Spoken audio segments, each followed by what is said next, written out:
గంజాయి మద్యం డ్రగ్స్ మత్తులో కొంతమంది దారుణాలకు పాల్పడుతున్నారని అన్నారు ఏపీ హోమ్ మినిస్టర్ అనిత.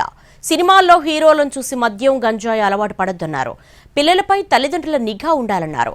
రాష్ట్రంలో మత్తు పదార్థాలు లేకుండా చేయడమే తమ ప్రభుత్వ లక్ష్యమన్నారు.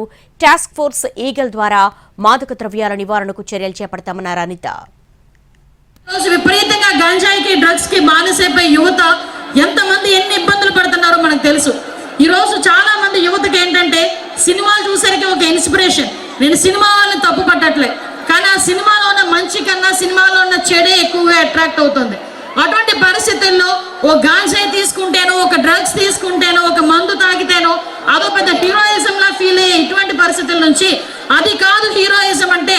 ఒక ఆడబిడ్డకి అన్యాయం జరిగితే, ఒక ఆడబిడ్డ ఆపదలో ఉంటే రక్షించే పొజిషన్ లో వచ్చినప్పుడే వాడు హీరో అవుతాడన్న భావన మనందరిలోని కలిగే పరిస్థితి రావాలని నేను మనస్ఫూర్తిగా కోరుకుంటున్నాను.